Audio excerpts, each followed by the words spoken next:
Man, welcome to church. My name is Josh Carstensen. I get to serve as the lead pastor here. So, hey, this last week, last Sunday, our lead team and our spouses, we all gathered after church. We got here about 2 o'clock. We jumped into 2 vans, and we headed over to Bend for a couple days. And I got some pictures I'm going to throw up to you. This is some of our team here, some of our spouses in Bend. A lot of you will remember that place called Smith Rock, a nice little hike, a little easy hike up to the top there. If you've been there before, it's called Misery Ridge, super fun. But we went and we hiked, and we floated the river, and we played spike ball, and we played code names, and we went out to dinner, and we cooked dinner in, and we exercised together, and we remembered some of the great things that God did last year, and we prayed together, and we celebrated Ron's birthday together, and we celebrated Megan and I's anniversary together. We had a ton of fun together. At 9:50, 10 minutes before Target closes, we're like, let's all go get some ice cream. So we ran in the vans, and we're like getting through the aisles to make sure we can each get our own flavor of Ben & Jerry's that we wanted, and just had a great time together. We did not do any planning for next year. We had no moments where we said what was good about last year, what was hard about last year, and what was missing and confusing about last year. But actually, that's not true. We did talk about what was good. We did not look to the future and say, hey, we have the theme for next year. Let's figure out really how September, October, and November all fit together. And we're thinking about strategizing a few different changes and this and that. And hey, who are some new people that we should reach out to? And who are some old people we need to reconnect with? We didn't do any of that. Right? We really went for only one primary reason. We went to be friends. And some of us will look at that and we'll go, well, it seems like friendship might be a little bit overrated in that context. Aren't you guys coworkers? Like, isn't there other more productive things you should be doing with your time? Like, maybe you could be planning, maybe you could be working together. Where's the space for friendship? Today in chapter 4 of Ecclesiastes, Solomon's going to give us an overview and some insight into the necessity of friendship. Turns out friendship really matters. And friendship is one of those interesting categories that when it hits us in different places.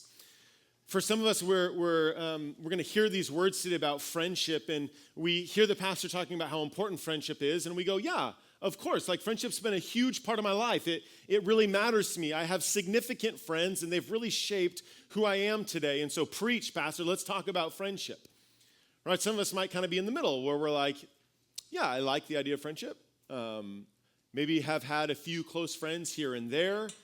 Maybe gone through different seasons of my life where it feels like maybe I was pretty close to some coworkers, or maybe my family and I feel pretty close to one another. Maybe we've had some failed friendships, and we're kind of like, friendships aren't amazing, but they're not bad. They kind of, they're there. And then here's the truth. Today, as we're going to be talking about friendship, a lot of us, certainly nationally, a lot of us struggle with friendship, right? It's something that it's a shared experience with a lot of people that friendships aren't necessarily what we had hoped they might be.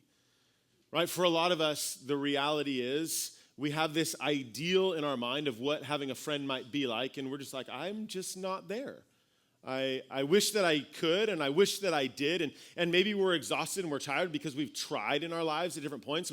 We've put ourselves out there. We're like, dude, I've invited this family over 3 times, and they've never invited us over, and so, man, I guess that's a thing. Right? Some of us, like, this is a very real, very personal issue when it comes to friendship. And so I just want to recognize that today.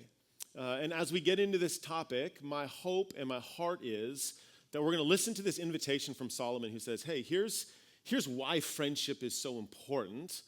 I'm going to talk about the reality of why it's so hard today in this cultural moment to cultivate good friends and to have meaningful relationships. And then hopefully I'm going to give us a little hope into how we can do that. And so that's kind of what we're going to hope to do today. I'm not going to give you kind of the smooth intro into who Solomon is and into kind of his background, into why he's writing. I would just say, hey, if you can, I would encourage you, jump in the journal. We have these. They're free for everyone. If you don't have one, we actually have a couple up here. They're in the lobby. But go do that. Go re-listen to the podcast. It'll kind of give you a little bit of who Solomon is. Because I'm just going to jump in. We're going to have a lot of assumptions as we're jumping into chapter 4 today, as we get into this idea of looking at friendship. And then, again, kind of just acknowledging the moment that we're in. It is a watershed moment in terms of the lack of friendships historically that humanity is used to, that we're living in a moment where we're just not doing it very well. But I also want to be a voice of encouragement and say, hey, the church actually does have an opportunity and an answer to this challenge that's before us. And so we're going to look at an overview of chapter 4. It's a little bit different of a kind of study that we would normally do in a chapter. Like typically we try to hit the main points, right? Anytime we open up the Bible, we try to say, what's the main thing the author is saying? And we're going to look at some of the main things, but in Ecclesiastes, it's weird because he's kind of all over the place. So there's multiple main points. But as I go through some of these points on friendship, we're going to look at how they associate to his main points as well. So not all of the things that Solomon says are like, yeah, clearly that's about friendship. You might be thinking, Pastor, that feels like a stretch. Well, it is, and I'm telling you that up front, so we'll stretch together and do our thing. But there is some very clear connection with friendship throughout this chapter as well. And so we're going to start with 8 reasons from chapter 4, 8 observations of life, as Solomon is making observations about life at the end of his life to why friendship is important. Let's go ahead and just throw all 8 of them up here. I'm going to work through some of these. We're not going to hit them all because this is just point number 1 of a few. So don't get too nervous. We got a bunch of points today. I figure this is the last time I'm preaching in a few weeks. Might as well say a lot. So here we go. We need friends to comfort us. I'm not even going to read you all those. You can read them. You're smart. But I'm going to work through them starting with number 1. Number 1. We need friends to comfort us. This is Ecclesiastes chapter 4, starting in verse 1. Again, I saw all the oppressions that are done under the sun. And behold, the tears of the oppressed, and they had no one to comfort them. On the side of their oppressors there was power, and there was no one to comfort them. And I thought the dead who were already dead more fortunate than the living who are still alive. But better than both is he who has not yet been and has not seen the evil deeds that are done under the sun. That is super dark, right? This is another one of those moments, kind of like last week. I was summarizing the end of chapter 2, where Solomon says, I hated life. He says, I was in such a dark place. He says, I gave my heart over to despair. And what we read in verses 1 through 4 there, 1 through 3, is Solomon saying, hey, sometimes we go through seasons of life that are so hard that you wish that you had never been born. Right? The pain is so real. Like the pain of life as it came at you is so real that you may go through a season where you go, it would have been easier not to have been alive. But since we are alive, he gives us this kind of like insight, says, hey, it would be better in those moments to have people with you, to have people to comfort you, right? So you think about Solomon, if you know his life, he has an interesting story, and it starts out kind of a unique perspective. If you have a chance this week, go back, read 1 Kings chapter 2. You get a sneak peek at to kind of the weight of leading a nation the way he did, as the words of chapter 2 are his dad passing things off to him. And as you read chapter 2, you'll notice a couple of things up front about how hard it would have been to be a leader. First of all, his dad says these words to him, which I think are totally unfair, but this is what his dad does. His dad says, hey, here's the deal, son. I made a couple of promises to 2 different families that I wouldn't kill them. I'm going to keep my promise, but I need you to kill them when I die. It's like an awkward way to start out life, right? You're like, okay, I guess I'm the new king, and now I'm going to immediately make a bunch of enemies because I'm going to break the promise that my dad made out of a technicality that I'm not him. Okay, so we have that weight. And then you also have the reminder in chapter 2 of something that Solomon's brother does. His brother starts a coup against his dad and tries to usurp the throne, right? So you begin to feel the weight of, and that's a lot going on in that family. There's a lot here in terms of despair, in terms of hardship, in terms of seasons where you go, man, it might have been easier to not have been born than to be alive. We get the beginning flavors of Solomon saying, yeah, I know what that's like. And he says, when you go through that, you need people around you to comfort you.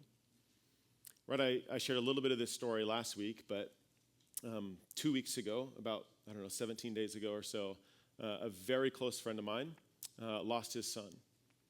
Right, and in those moments, like you have to have people around you. Right, you have to have friends who comfort you. And so he calls, and me and Ron go running over to his house, and we're there immediately. And then a few minutes later, a couple more friends come. A few minutes later, a few more friends come. And we're comforting each other, right? We're crying together. We're praying for him. We're just like, man, we're waiting for the police to come and do their thing. And we're waiting for the funeral home to come and take care of his son. And those are just moments that you're like, you need people in those moments. Solomon says, friends are necessary to comfort one another. He continues on and he says, friends help us with contentment. And this is one of those secondary points to a primary point that he's going to make about work. So pay attention. This is verse 4. Solomon says, then I saw all the toil and all skill in work come from a man's envy of his neighbor. This also is vanity and a striving after wind. Verse 7. He says, again, I saw vanity under the sun. One person who has no other, like this is someone without friends, either son or brother, yet there is no end to all of his toil, all of his work. He's just grind. And his eyes are never satisfied with riches. So he never asks, for whom am I toiling and depriving myself of pleasure? Why am I working so much? This also is vanity and an unhappy business. Here's Solomon saying, hey, if you're not careful, you can spend our time looking around and looking at other people who seem to be doing pretty well. Like you can find the Joneses out there and you're like, how can I keep up with the Joneses? Right? I can keep working and keep working and keep working. So this is the whole idea of work. I'm working to get something that I think that they have, only to get what they have and to keep wanting more and more of it. He says, what's the point? And so when you have friends, on the other hand, when you understand who the Joneses actually are, which I have really good friends called the Joneses, a lot of you know them, Gary and Tara, right? You can actually find contentment rather than envy, right? And what do I mean by that? When I see something that Gary and Tara are really good at, that, if you're not careful, you could be envious, right? If I know them well and love them well, I can be happy for them. Right? When something incredible happens, I can be like, you are my friend. I love what's happening to you. I love that for you. That's amazing. I don't have to be envious if I know them and love them. I can be content with my life and happy for them. The dark side of that is also like, hey, you know them and you know that they got issues just like you got issues. And so chasing their life doesn't actually make sense because when you get their life, yeah, there's problems too. Right? Just like all of us. And if you didn't catch that, figure it out later. It's true. Friends help us with contentment. The opposite is also true. Friends help us to get motivated. Starting in verse 5, he says, the fool folds his hands and eats his own flesh. Weird words. He says, better is a handful of quietness than 2 hands full of toil and a striving after wind. Okay, so he's making the first analogy about someone who sees someone else. He's envious of the Joneses, so he works. And he says, well, the opposite is true. Some of us are like, well, I'm not going to work, so I'm just going to consume. I'm going to sit back, and I'm not going to do anything. So I'm going to be lazy, basically. This is an image of someone folding their hands, like kicking it back, just Mai Tai and umbrella 24/7. Right?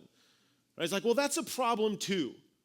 Right? You can't just kick it back and do nothing, and friends help us with that, right? Friends motivate us.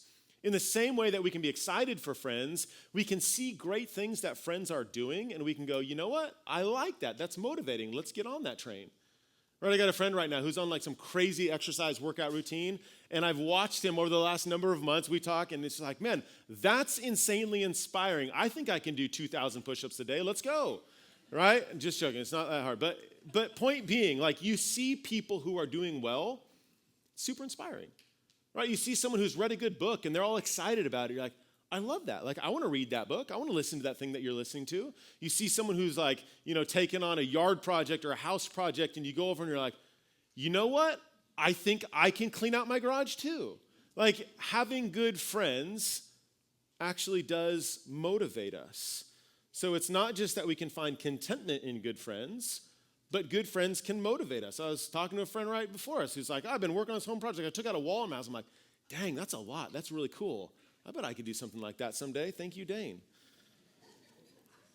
He continues on, and he gives us 4 different benefits from 9 through 12, and these are just straight out of the text. So I'm not stretching here at all. This is just absolutely from the text. So here's the text. He says, 2 are better than 1, because they have good reward for their toil. For if they fall, one will lift up his fellow. But woe to him who is alone when he falls and has not another to lift him up. And again, if 2 lie together, they keep warm. How can one keep warm alone? Great pickup line in a healthy way. Just saying, in a biblical way. And though a man might prevail against one who is alone, 2 will withstand him. A threefold cord is not quickly broken. All right, so I'm going to just rattle off the next 4. Right, we need friends to help us work. Right, we need friends in time of need. We need friends to keep us warm. Right, that's emotional. That's like that support that you need. We need friends to help protect us. He continues on. And again, I'm just giving this intro as we're going to look at this whole perspective here. Point 8, we need friends to grow old with. Verse 13, better was a poor and wise youth than an old and foolish king who no longer knew how to take advice.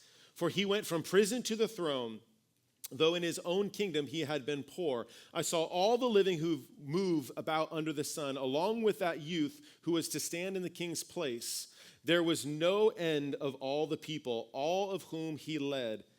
He's saying like, hey, you had a lot of popularity. A lot of people looked up to you. You had huge influence. You were crushing it in your career. People respected you, and you had a lot of people around you. Yet, those who come later, basically you're going to be gone at some point, they will not rejoice in him. Basically, they're not going to remember you. Surely this also is vanity and a striving after wind. Here's Solomon saying, man, I know what it's like to be at the apex of leadership. I know what it's like to have people around you just by association, right? Just by the fact that like they're there because this is work and we're doing life together. But there will come a season when you will not have that position and people won't respect you anymore. People won't do all the same type of friendship type things if you're in another place. And so he's saying, hey, we have to have friends that last for the long haul, not just the moment.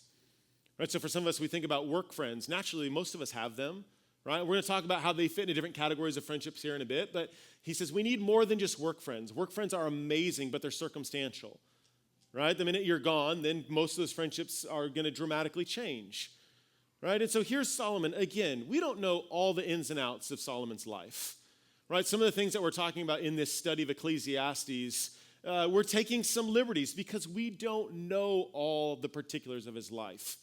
But we do know a few things. We do know that if this is Solomon, which I believe that it is, we do know that he's writing at the end of his life. And I believe in this moment, he's writing as someone not with a ton of friends, but with someone without many friends. And why do I say that? I say that because nowhere in any of his writings is there a single friend that's mentioned. Right? Unlike his dad mentions friends by name. Right? His dad has very close friend, Jonathan. His dad weeps for people. Solomon doesn't say that.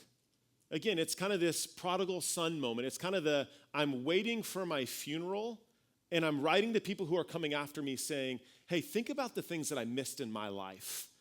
And this is this moment where Solomon's going, hey, as I'm thinking about my funeral, what am I missing?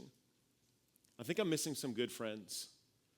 I think that people are going to say some things about who I was as a leader or the temple that I spent 7 years building with 130,000 slaves. I think they're going to talk about maybe the house that I built. I spent 13 years building this house. But no one's going to come up and say, hey, here's what it was like to be Solomon's best friend. Here's what it's like to be a close friend. I think he's writing from this place. So as we think about the importance of friendship and we think about the reality of the moment that we're in, the truth is we're in a very unique moment in all of human history in terms of friendship. And it's not a great moment. In terms of friendship, the stats are super bleak. And so I'm going to paint a picture that's a little bit discouraging here for a minute, to be honest. But don't worry, I'm going to give us with a little bit of hope here. So let's talk about why are friends so hard right now? In the moment that we're living in, why is it so hard to make good friends? And then we're going to talk about an answer to that.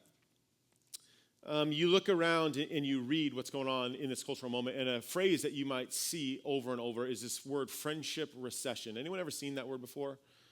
Right? It's been published in most major publications that write about kind of current cultural moments. We see it in Time Magazine, in The Atlantic, in The New Yorker. It's everywhere, a friendship recession. And you look at stats, and they're staggering. You see stats like for decades, most Americans used to spend right around 6.5 hours a week around what they would call friends or close friends. Today, that number is less than half that. You see the numbers of people with 0 friends. That number is like 5-fold what it was in 1990. It's a significant number. 1 in 6 Americans say they feel lonely or isolated all the time. Right? You talk about the increase, just a simple stat of increase in solo dining. So this is you by yourself in a restaurant with your phone. That has increased 30% in the last 3 years. Right? These are just indicators of the moment that we are in. 60% of United States adults feel lonely on a regular basis. And here's one that's surprising to me. Young people have less friends than older people. Like, man, I'd like to think that in these moments where you're growing up and in high school and middle school and college, as you're a young adult, that you got people around you and they're struggling too. I got a quote about this reality in this moment. It's going to be up here on the board. It says, "These trends point to something more insidious, a cultural crisis. Time for friends is a privilege, but it is also a matter of priorities. The way we spend our time, who we invest in, and what we prioritize is shifting. Solitude is becoming more than a preference, it's becoming a default. And when not used well, the result of solitude isn't just fewer friendships. Listen to this is staggering. It's a fundamental loss of the ability to form and sustain them." So he's saying not only do we have a loss of friendships, but we don't know how to make friends anymore. If we don't consciously reshape our priorities and relearn how to cultivate meaningful relationships, we risk a future where connection, one of the most fundamental sources of happiness and well-being, fades into the background of our lives. Well, great. Thanks, Pastor. The truth is, like, we're living in a moment where we're lonely. Right? I think about a picture that is just, it's seared in my mind. It will always be seared in my mind. My wife and I used to live in Korea before we moved here, and we lived out in the countryside, and we lived in a high-rise apartment in the middle of rice fields, and there were small farms that were scattered all around. And we would hike all around the countryside, often just between rice farms and just different little villages. And there was always, in every community, there was a tree or a gathering point where all of the old men in the community would sit around every single time we were hiking or walking by. They would all be there all the time. I thought, like, that's a cool picture of friendship that's not everywhere. I love that picture. Meanwhile, the picture of our lives is most of us spend our time, we're on our phones, we're romping around, we're going from here to there, we're driving by ourselves in our cars. It's a hard world to make good friends in, right? So let's talk about some of those barriers. Let's talk about digital increase, right? And the reality that when we are on our phones all the time, which we are, right? Let's just call it what it is, like, we lose in-person connection. And that's true for multiple reasons, right? For number one, we become just digitally exhausted, right? We become digitally exhausted by A, observing what other people are doing, so we feel like we're missing out and we don't feel good enough. But B, we're just exhausted with all the information that we intake all the time, right? Turns out Yahoo News has a new breaking story every single day, right? Turns out you can turn it on and just be exhausted by, okay, what war, what government catastrophe, what celebrity this, what sport team that, what trend this, the color of the year isn't that anymore. Shoot, I just painted the bathroom this. Like, And if we're not careful, we can feel like we're insanely busy because of all the digital content we take in all the time, which then leads us to be apprehensive to make real-world connection. right? Because we're exhausted by all the digital things we take, right? We're just taking it in, taking it in, taking it in, right? How about the reality that our time and our influence, like our affluence rather, like we have more opportunity and we are filling it with more activity than we've ever had before, right? So just to kind of put you in the right frame of mind, if you're old, like my age and older, so 40 and above, most of us, when we grew up, we took a family vacation a year, right? And for a lot of us, it was like we went camping, right? For you rich kids, whatever you did, I don't know.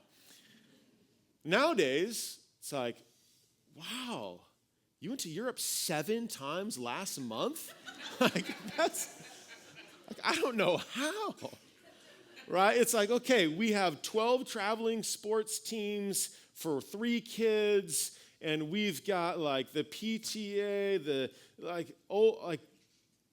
it's a lot. Like I was having dinner with a friend Friday night, and we had this great idea, like, hey, let's go. He wants to go on a walk for 24 hours. He's like, how far can we walk in 24 hours? Let's try this. And so we're like, all right, well, let's try the marathon first of figuring out when we can do this. So we pull out our phones.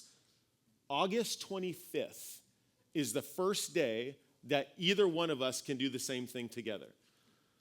Like, I'm guilty just as much as any one of us. How about fear and pride? Right? The fear of being known. This is an interesting thing. The fear of being known. If you have a close friend, then you actually become known. And that's scary, especially for guys. Right? I was cracking up about this the other day. Guys, we connect through our competencies, right? We want to tell people how good we are at things, and we want people to respect us because we want them to think how good we are, right? Women, you connect by your vulnerabilities, right? It's just absolutely true. I was cracking up. My wife and I, we were down in Palm Springs a month or 2 ago, and we met a group of people that we didn't know, and I met the husbands, and she met the wives, right? And so later that night, or later the next couple days, she goes, oh, did you meet this family? I'm like, oh, yeah, I met that family. And she's like, man, I've been praying for them. It sounds like they're going through a hard time. I'm like, hard time? Like, he just moved from Bend. He's crushing it in his corporate career. He's telling me, like, we're playing golf together. He's telling me, like, what's going well. Meanwhile, the story that the wife gives is like, man, we moved from Bend because we thought there was a lot of opportunity. We've kind of reached the top of the ladder, and it's just like, man, we're just discouraged. We don't know where to go. We don't know, like, is this the right move? I'm just saying, guys, like, true story. We were cracking up about it. And we know this is the game we play, right? Because to make a good friend means you have to be vulnerable, right? It means you got to put yourself out there. It means you got to show your insecurities. You got to show your fears, right? But what do? We want other people to make the first move, right? When it comes to friendships, often we're like, well, I can be a friend if they want to be a friend. And then we have the whole junior high dance problem, right? We got people over here and people over here. And that's like absolutely a problem, because now no one's even showing up to the dance. Like, heaven forbid, but like we're too afraid, right? Fear, right? Work. How about work? You know, we work longer. We work from home, and we work everywhere. That's going to keep you from friends. Third spaces. People talk about third spaces. We're going to buck this trend in the church, which is a gift, and we're going to talk about this as we close here in a bit. But our world doesn't gather in third places anymore, right? Meaning there's not the community spaces that there once was where people would just naturally gather, right? There's not the place where the older Korean gentlemen would gather all the time. Like, people don't gather in community centers or the kind of the clubs of the world, right? It's just not as much of a thing as it once was. So are we feeling this problem? Right? Some of us feel it all too well. We know it. We're living it. Some of us are like, Pastor, I don't know what you're talking about. My life's great. I got good friends. Hey, if that's you, praise God, you know people who don't, right? You have friends and family who don't, right? So maybe this message isn't for you, but maybe you're trying to figure out, like, how can I help some people that I know cultivate better friendships in their world, right? So let's try to get towards some answers. Here's where we want to land the plane. Let's try to understand, how do I be a good friend, and how do I understand what a good friend is? First of all, I think it starts with understanding what friendship is and what it isn't, and recognizing that there are different levels of friendships, right? Because not everyone needs to be a best friend. I need to preach that to myself all the time, right? Not everyone needs to be your best friend. You don't need to share all your secrets the first date. but there are different levels of friendship, right? So let's talk about a couple of them. Number one, we're gonna throw them up here. Let's go acquaintances, right? These are people that you know their name but not their story. You can have maybe upwards of 500 people in your life that are acquaintances, right? These are people that you drop your kids off to school and you're kind of just awkwardly standing out there and you're looking at your phone because you don't want to have too much conversation and you've already kind of had the same conversation over and over and over and you're like, okay, great, the weather, it's sunny, I'm glad it's summer, we get a break, we can start that again in September, right? So you know their name, but you don't know their story, right? These may be coworkers. They may be people you sit next to in church. Every couple weeks you line up again. You're like, yeah, I know you, kind of, right? Acquaintances. It's good to have them. They're not close friends, and that's okay. There's casual friends, right? How about the line for casual friends? You laugh together, but you don't necessarily go deep together, right? These may be coworkers, right? These may be family members, like extended family. Like you may have a good time. You get together 2 or 3 times a year, and you're like, hey, yeah, let's laugh together. But I'm not going to be super vulnerable with you. Like that's not for this relationship, right? You have coworkers. You go out to lunch. Like let's just have a good time. Like let's enjoy. Let's talk about whatever. It's good. It's good to have those types of friends, casual friends. And then it gets a little closer. Close friends. You may have 10 to 25 close friends. Let's throw that close friends up there. There's a definition that says you share real life, not just good times, with close friends. Right? So this is saying, hey, here's something that I'm excited about. You're not having conversations about things just out there. You're having conversations about things in here. Right? You're like, hey, here's something that's going on in my family. Here's something that I long for my children. Right? So you're pulling back the curtain a little bit with close friends. Right? You're saying, hey, here's some things that I'm excited about. Here's some things that I want to be honest with you about. These friends, these can span distances of time. Like if someone moves, you can still keep these relationships going. Now then lastly, there's best friends. Right? You may have 1 to 5 of these in your life, in your lifetime even. Right? Someone came up to me after second service. She told me her family is Italian, and she said, there is a saying in my family that if you died with 5 close friends, you're a rich man. Right? And the fact of the matter is, best friends, you don't just share like close friends. You don't just share good times. You don't just share each other's joys in real life, but you share each other's burdens. Right? So this is, you're actually carrying each other's burdens. You're saying, hey, not only do I know you, but I'm going to show up and I'm going to keep showing up. And I'm going to go way the heck out of my way to spend time with you. Right? I'm thinking about, I'm going to be gone for a month. And in a couple days, we're taking off to spend some time with close friends. And it's already far. We're already driving like 6 or 7 hours to go spend time with them. It's going to be a short trip. It's going to be a turnaround trip. But this last week, there was a landslide, and it took out a big portion of the road, and it turned what would be a short trip, short, 6, 7 hours, into a much, much longer drive, because you got to go all the way around through crazy parts. And we're all calling each other, and we're saying, hey, no, this is important. Like, we're willing to do it. Like, it's a total pain, and someone's got to drive a boat 6 hours on a 1-lane dirt road through Murder Mountain in Northern California, and I hope you don't die, but I think we'll be okay. Let's make it happen. Right? It's a Netflix thing. Check it out. It's real. That's a story for another time. Best friends are few and far between. So ask yourself, what kind of a friend am I? Right? If I take an honest landscape at my friendships, like, where do I need to pour into others? Where do I long for others to pour into me? Right? I don't need to be best friends with everyone. It's good to have acquaintances. It's good to have casual friends. It's good to have close friends. So how do I do that? Number one, you be honest with where you're at. Right? You assess the situation. Number two is just a couple real quick practical steps. Put your phone down. It's just an easy thing to say, and I know it sounds a little cavalier, but it's just put it down. Like, you will not cultivate good long-term friends if you're spending 3, 4, 5 hours a day on your phone. You just won't. Parents, help your kids put their phones down. Right?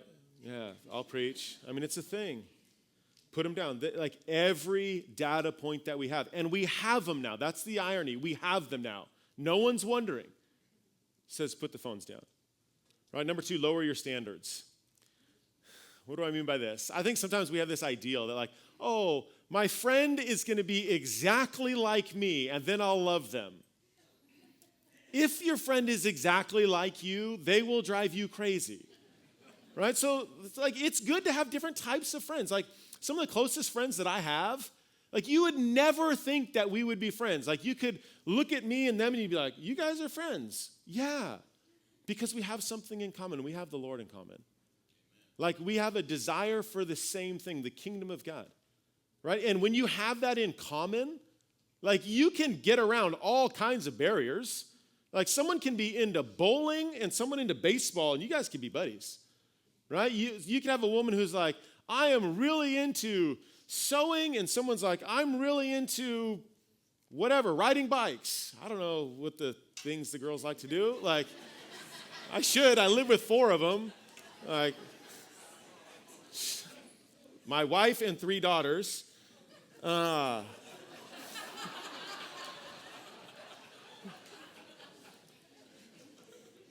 Point number 4. Pick up your phone.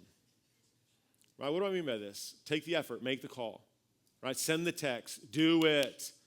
Just do it. It's hard, especially in like the early awkward stage of defining the relationship. Are we friends? Are we not? Like, I don't want to over text. Just do it. Just pick up the phone, put a date down, like make it happen. Right? Put yourself out there. At the end of the day, and I'm going to land the plane with this, Jesus did what Solomon couldn't. Right? Solomon writes, and I believe he's writing from a position of regret. But Jesus did what Solomon couldn't. Right? Jesus came and cultivated friendships and gave an example of what a life after other people is all about. Right? Because what did Jesus do? First of all, he came to earth. Now, he didn't just find himself here. Right? He didn't just come to earth and be like, how did I get here? That took intentionality. Right? It took thought through like, hey, I'm going to love these people. And the way that I'm going to love them is by coming to earth and dying for them and showing them how to live and love one another. Right? And then he commands us, now love one another as I have loved you. And think about how God loved us. Right? He had a crowd. He had the acquaintances. Right? And then, you think about the smaller circles. He had the 12. He had the 3.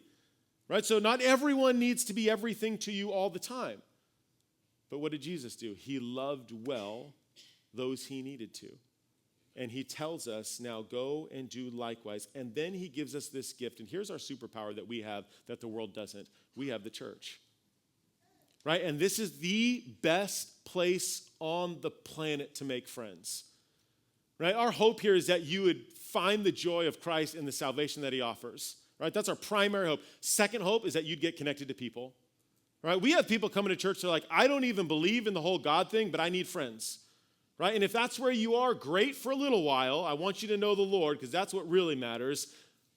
But the church offers an opportunity to connect with people that does not exist outside of this. Right? Because where will you find a place with such diversity? Right? Where will you find a place where you have something in common that's the core of who you are, despite any of your hobbies, despite any of the things that you're into? We have an opportunity here. And so the challenge is take it. Take it. Find someone. Find 2 people.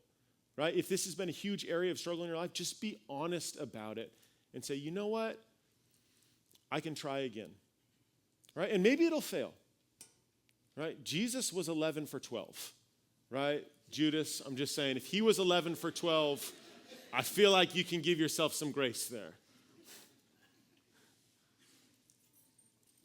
I'm going to pray, and then in a little bit, I'm going to say goodbye, and then in 2 blinks, I'll be back.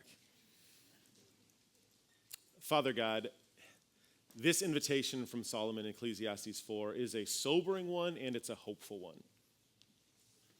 It's sobering because of the moment we live in, right? The moment we live in is incredibly individualistic, and we don't need friends often to do what we call normal life because we have the ability to not rely on anyone, and when we have a problem, we don't need to call anyone. We just ask ChatGPT, right? But when we don't rely on people, when we don't interact with people, it's so easy to get stuck in isolation and loneliness.